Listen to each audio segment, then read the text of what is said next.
대통령의 성공이 국민의 성공이다. 대통령의 임기도 이제 막바지로 치닫는다. 그러나 임기를 생각하면서 임기를 마칠 수는 없다. 그동안 시작한 일을 깨끗하게 마무리 지어야 한다. 임기가 이제부터 시작되었다고 생각하면서 말이다. 대통령의 성공은 국민의 성공이다. 그러기에 대통령은 어느 누가 되더라도 성공해야 한다.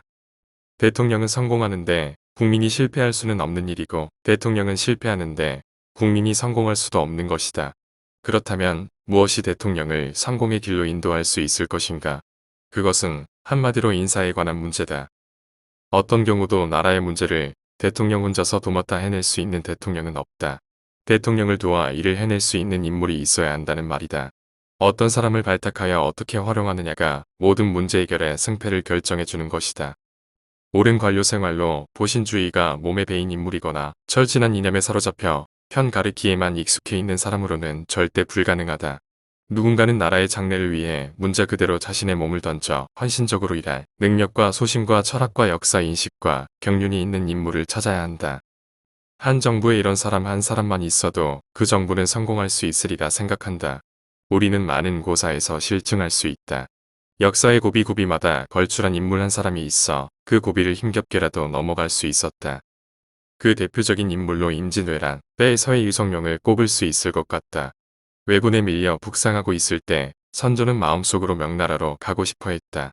이때 서해는 가슴을 치며 갈 길을 묻는 선조에게 단호하게 말했다. 불가합니다. 임금께서 우리나라를 한 발자국이라도 떠나신다면 그때부터 조선은 우리 땅이 아닙니다. 조선의 운명은 이때 결정되었다고 송복 교수는 말한다. 다른 많은 대신들이 명나라로 가자, 함경도로 가자라고 의견을 제시했을 때 그만이 한사코 의주에서 한 발짝도 떠나지 않기를 고집하였다.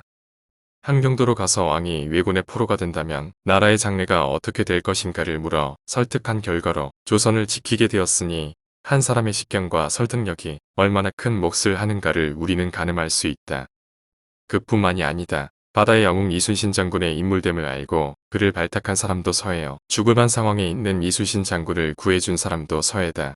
이순신 장군이 조선만호라는 벼슬로 녹둔도 수비를 맡고 있을 때 여진족이 쳐들어와 분탕질을 하고 도망을 가자 선조는 그 즉시 이순신을 참아라는 불호령이 내렸다.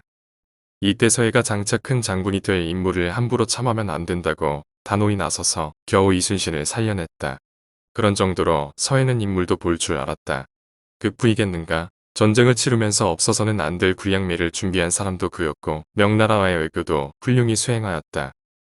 명이 선조의 양의를 강요하였을 때 명예사신과의談판으로 그 불가함을 외쳐 양의의 철회를 받아낼 정도였으니 말이다. 이를 모두 종합해보면 서해 유성룡이라는 사람은 국가 경영을 어떻게 해야 하는가를 알고 정모를 본 사람이라는 생각이 든다. 재정, 국방, 외교, 인사 어느 한 분야 소홀함이 없이 왕과 대신들과의 소통을 통해 처리해 나감으로써 나라의 위기를 극복한 훌륭한 인물임이 분명하다. 경제오란 때에도 우리는 훌륭한 인물들을 만날 수 있다.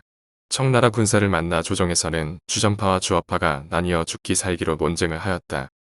이러할 때에는 언제나 주전파는 충절의 의기남하로 역사에 남지만 주화파는 비겁한 매국노로 기록되게 마련이다. 어느 누가 찬란히 빛나는 충신의 길을 버리고 적국과의 화친을 도모하여 역사적 죄인이 되고 싶을 것인가. 그러나 최명길은 서슴없이 그 길을 택했다. 김상원이 최명길이가 쓴 화친을 청하는 문서를 갈기갈기 찢어버리자 최명길은 태연하게 이를 주워 풀로 붙였다. 얼마나 큰 치욕감을 느끼면서 허리를 굽혀 자신이 쓴 문서를 집어 올렸을까. 그래도 최명길은 나라가 살 길은 그 길밖에 없다고 확신했기에 역사적으로 죽는 한이 있더라도 그는 그 길을 택한 것이다. 개인의 영달에는 아랑곳하지 않은 채 나라의 장래를 위해서라면 서슴없이 역사적인 지옥, 굴에 떨어지기를 자초한 공직자도 많다. 삼전도 비문을 작성한 이경석 또한 그런 인물 아닌가. 어느 선비 어느 학자 어느 벼슬아치가 원수를 찬양하는 글을 작성하는 소임을 맡으려 하겠는가.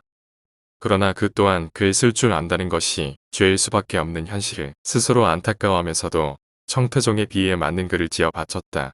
이처럼 어려운 한 시대의 스스로를 불살로 시대의 빛이 되었던 인물은 부지기수다. 왜 이 시대라고 없을 것인가. 여러 사람일 필요도 없다.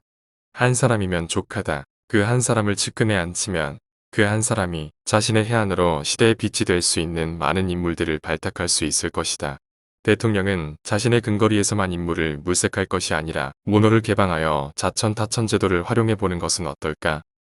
김중희 전 환경부 장관